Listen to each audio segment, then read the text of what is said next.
in the shadowed halls of ancient dojos, where the whisper of cherry blossoms falling echoes like the sigh of a drawn katana. Let me, an old samurai spirit, recount to you the tale of our passing, the twilight of the Bushido warriors. Gather close, young ones, for this is no mere history scribbled on fragile scrolls, but a saga woven from the blood of heroes, the clash of steel, and the unyielding honor that bound us to the land of the rising sun. I speak as one who walked those paths, felt the weight of armor upon my shoulders, and gazed into the eyes of fate itself. Through this story, heed the moral. True strength lies not in clinging to the sword of yesterday, but in forging a new blade from the fires of change, lest the winds of time sweep you away like autumn leaves. Picture, if you will, the grand era of the Tokugawa shoguns, those iron-willed rulers who held Japan in a grip as firm as a master's hold on his tsuba. Their authority was not born of brute force alone, but of cunning strategies, layered like the folds of a thousand-layered sword. It began with a rebellion that shook the very foundations of our islands, the Shimabara uprising, a storm of fanaticism laced with the foreign poison of Christianity. In those turbulent days of 1637, peasants and ronin, inflamed by the teachings of distant priests, rose up against their lords, their cries echoing across the hills like thunder from the gods. The shogunate's forces crushed them beneath the heel of samurai boots, but the scar ran deep. Whispers spread that these Christian missionaries were not holy men, but spies, stalking horses for the greedy empires of Europe, Portugal, and Spain, who hungered for our shores like wolves eyeing a wounded deer. The shogun, wise in his paranoia, saw the threat clearly. These foreigners brought not just faith, but firearms, muskets that spat fire and death, tools that could arm any rebel daring enough to challenge the Tokugawa throne. Thus, in 1639, the Exclusion Edict was proclaimed, a decree as sharp as a nodachi's edge. All ties with Europe were severed, like cutting a treacherous vine before it strangles the tree. No more would Catholic priests tread our soil. No more would their ships dock in our harbors. Trade with the outside world was choked to a trickle, allowed only through the narrow gates of control. China and Korea remained as partners, their merchants welcomed under watchful eyes. But Europe, only a sliver of contact persisted, a handful of Protestant Dutch traders, confined like caged birds to the man-made island of Dejima in Nagasaki Bay. There they dwelled, isolated on that speck of land, trading knowledge and goods under the shogun's unblinking gaze. For 2 centuries, Japan slumbered in Shikoku, our self-imposed isolation, a fortress of tranquility, where the samurai code flourished undisturbed by the barbaric West. Yet, control extended inward as well, for the shogun knew that enemies lurked not just across the seas, but in the hearts of his own nobles.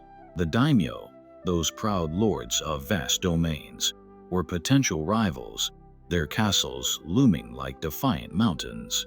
To tame them, the Tokugawa devised a web of obligations, granting each daimyo autonomy over their han, their feudal territories, while binding them to the shogun's will through ceaseless vigilance. Spies roamed the lands, shadows in the night, reporting whispers of discontent. But the masterstroke was the Sanken Kotoi, the alternate attendance system, a ploy as elegant as it was ruthless. Imagine it. Each daimyo ruled from his castle town, surrounded by loyal retainers. But his wife, his children, his heirs, they resided in Edo, the shogun's glittering capital, as perpetual guests, hostages, In truth, though we cloaked it in the veil of honor. Every year, the daimyo marched to Edo to pay homage, leading a procession grand enough to rival the emperor's own. Armies of samurai, clad in the finest lacquered armor, helmets crested with horns of gold and feathers of the phoenix, tramped the roads. Banners fluttered like dragon wings, spears gleamed under the sun, and the earth trembled under the weight of war horses. It was a spectacle of power, but beneath it lay the shogun's cunning. Such displays drained the daimyo's coffers, keeping them impoverished and preoccupied. No time for rebellion when fortunes were spent on silks and swords for parade. And should a lord falter in his duties, his family in Edo would pay the price. A silent reminder that loyalty was not optional, but the very breath of survival. In this way, peace reigned for generations, a golden age where samurai honed their skills in dojos, composed haiku under moonlit skies, and served their lords with unwavering Bushido, the way of the warrior, rooted in courage, respect, and self-sacrifice. But fate, that eternal trickster, does not allow empires to stand forever. As the 19th century dawned, dark omens appeared on the horizon. Western ships, those black-hulled behemoths belching smoke, slicing through our sacred waters like invading demons. At first, mere sightings. Russian vessels probing our northern coasts, British frigates skirting the south. Whispers spread among the fishermen and coastal guards. Tales of ghost ships with sails as vast as clouds. Then, in 1853, the storm broke fully. Commodore Matthew Perry of the United States Navy arrived with his squadron, 4 warships armed with cannons that could shatter castle walls from afar. He anchored in Araga Bay, near Edo, demanding audience.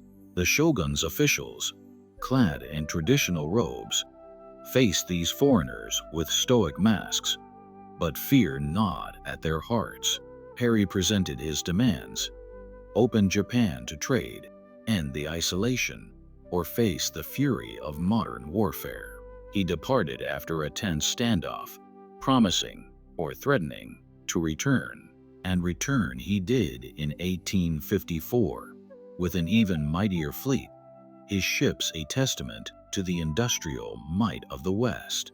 The Tokugawa, impressed by the steam engines and rifle guns, bowed to the inevitable. Treaties were signed, ports like Yokohama and Hakodate flung open to foreign merchants. American, British, French, the barbarians poured in, their strange clothes and manners an affront to our customs. This capitulation ignited a firestorm among the traditionalists, those samurai souls who clung to the purity of our ways. The shogun trembles like a willow in the wind, they muttered in secret gatherings. He abandons the spirit of Japan, yielding to fear rather than standing firm with honor. For in their eyes, this was not mere policy, it was betrayal, a dilution of the emperor's divine mandate, a stain on the Bushido code that demanded defiance against dishonor. The fiercest opposition arose from the outer domains, far from Edo's corrupting influence. The Mori clan of Chosh, descendants of warriors who had bled under Tokugawa oppression, rallied their banners. So too the Shimazu of Satsuma, proud island lords whose ancestors remembered the humiliations of past defeats. These daimyo, awed by Western technology, yet unbowed, sought not submission but strength. We must learn from the barbarians to defeat them, they declared in council halls lit by flickering lanterns. Secret envoys were dispatched to study abroad, smuggling back blueprints for rifles and steamships. 2 visions crystallized among the rebels: overthrow the weakened shogunate and expel the foreigners who polluted our shores. These aims fused in the sacred figure of the emperor, long a ceremonial shadow in Kyoto, overshadowed by the shogun's power. The battle cry rang out, "Sono joy." Honor the emperor, expel the barbarians. It echoed through tea houses and temples, a call to arms that stirred the blood of every true samurai. Clans allied in shadows, forging pacts sealed with sake and oaths of loyalty. Ronin, masterless warriors, flocked to the cause, their katanas thirsting for purpose. The conflict brewed like a typhoon, erupting into the Boshin War, a civil strife that tore Japan asunder. Bitter it was, fought with the devotion of men who believed their souls hung in the balance. On one side, the shogun's loyalists, clad in antique armor, defending the old order with matchlock guns and unyielding resolve. On the other, the imperial forces, blending tradition with innovation, samurai wielding Enfield rifles alongside their ancestral blades. Twice before, in distant eras, attempts to restore the emperor had faltered, crushed by the weight of history. But this third endeavor, the Meiji Restoration, burned with a divine fire. Battles raged across the land. At Toba Fushimi, imperial troops shattered the shogun's advance, their cannon fire a roar that drowned out war cries. In the north, the Aizu domain stood as diehards, their samurai charging into hails of bullets, women and children taking up arms in a final, tragic stand. For honor, they shouted, falling like sakura petals in a storm. Yet modernity prevailed. The old ways crumbled under the march of progress. In 1868, the last Tokugawa shogun, Yoshinobu, knelt before the young Emperor Meiji and surrendered the imperial commission granted to Minamoto Yoritomo centuries ago. Power flowed back to the throne, a river redirected after long diversion. Emperor Meiji, a youth of vision, ascended to true authority, the first in ages to wield it fully. But the restoration's fruit was bittersweet. The barbarians were not expelled, as the radicals dreamed. Instead, Japan embraced the West with open arms. A great reversal, inevitable as the tide. Envoys sailed to Europe and America, returning with suits, railways, and constitutions. Factories rose where rice fields once lay. Telegraphs hummed with messages of change. And the samurai, we, the bearers of the two swords, found no place in this new world. A conscript army, modeled on Prussian lines, replaced our hereditary class. No longer would birthright grant the right to bear arms. Any peasant could don a uniform and fight for the emperor. Resentment festered among the old guard, those who saw their honor stripped away like bark from a sacred tree. Flickers of rebellion sparked. In Saga, in Akazuki, warriors rose briefly, only to be quelled. But the greatest flame was the Satsuma Rebellion of 1877, led by Seigo Takamori, the last great samurai. Once an architect of the restoration, he now decried the loss of tradition. "The sword is the soul of Japan," he proclaimed, gathering thousands under his banner. They marched in antique armor, katanas gleaming, against imperial troops armed with howitzers and Gatling guns. At Shiroyama, the final stand unfolded, an epic of valor where Seigo's men charged into oblivion, cut down by machine fire. Seigo himself, wounded, committed seppuku, his loyal aides severing his head in ritual honor. The rebellion died, but its echo lingered, a testament to the pain of transformation. Thus, the world of the samurai faded, not in glory, but in quiet dissolution. We became legends, tales told by firesides to inspire the young. our code, Bushido, terrified enemies in later wars, where Japanese soldiers fought with the ferocity of ancestral ghosts. It mystified allies, who saw in us an enigma of discipline and sacrifice. Yet, herein lies the moral, etched in the annals of time. Change is the eternal adversary of tradition, but to resist it blindly is to court destruction. The true samurai adapts, honoring the past while embracing the future. For honor endures not in rigid forms, but in the resilient spirit. As the sun sets on one era, it rises on another. So must we rise, lest we be left in darkness. Now, let me delve deeper into the Shimabara rebellion, for it was the spark that ignited the shogunate's isolation. In the year 1637, the Amakusa Islands and Shimabara Peninsula seethed with unrest. Peasants, burdened by crushing taxes from their lord, Matsukura Katsui, turned to the forbidden faith of Christianity for solace. Missionaries, smuggled in by Portuguese traders, preached of a heaven beyond earthly suffering, and thousands converted in secret. But the shogun's edicts against this foreign religion were merciless. Converts were crucified, boiled in hot springs, or forced to trample on sacred icons. The rebellion erupted when a young leader, Amakusa Shiro, a mere boy of 16 claimed by some to be a divine messenger, rallied the oppressed.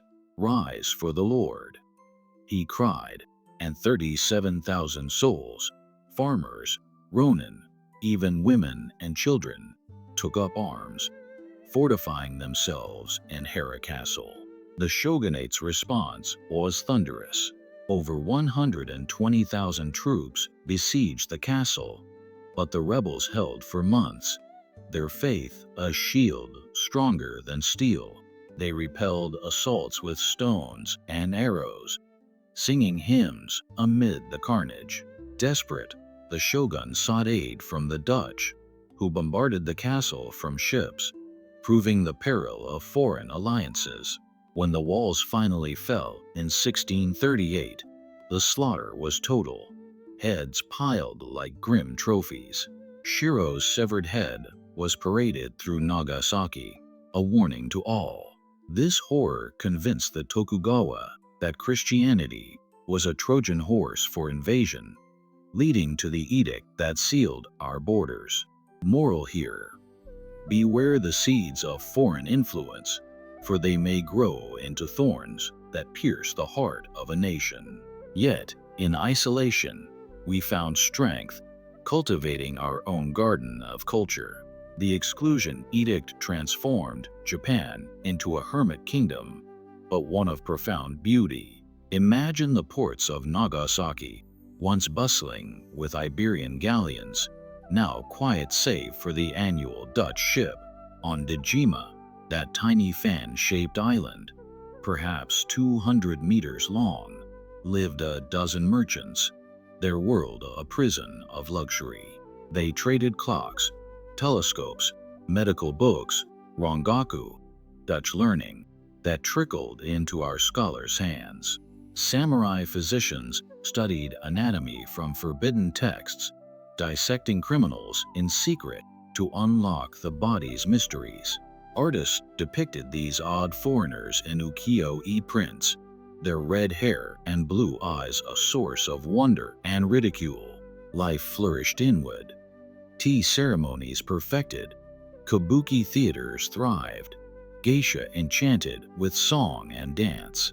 We samurai trained in iaijutsu, the art of the quick draw, or practice Zen meditation to still the mind like a mountain pond.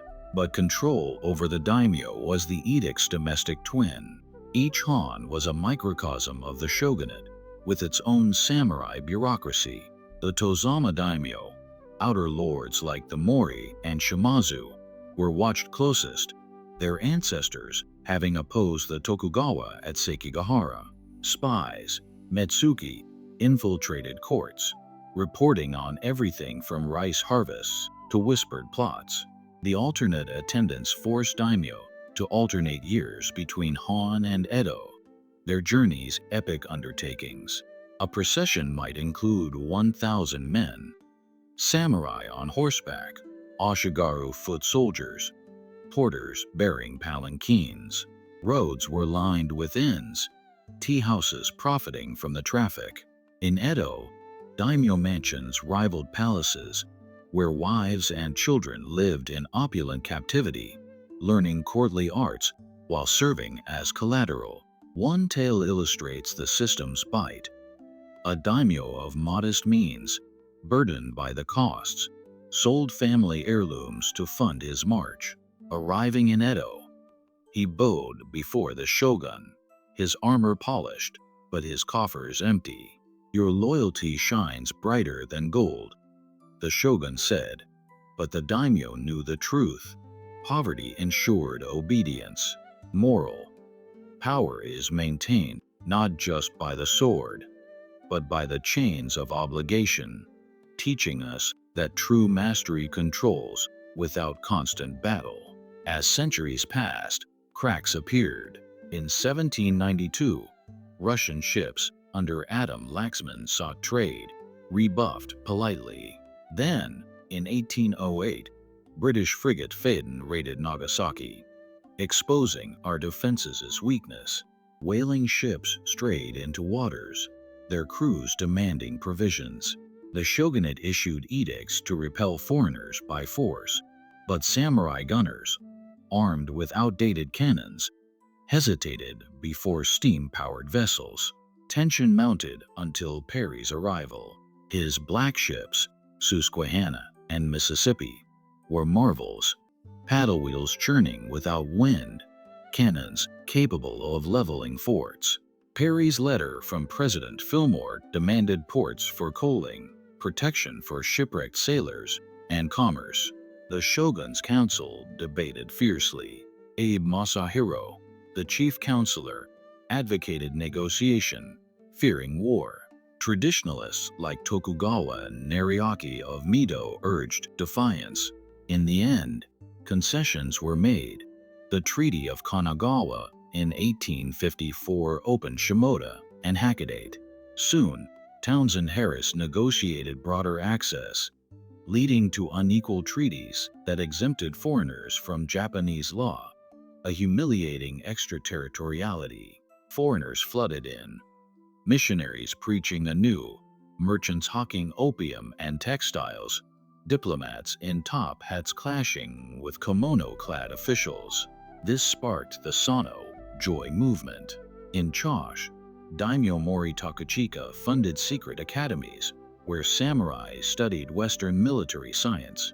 Takasugi Shinsaku, a fiery radical, formed Kiheitai militias of commoners, breaking class barriers. In Satsuma, Shimazu Hisamitsu modernized arsenals, importing machinery via Ryukyu Islands.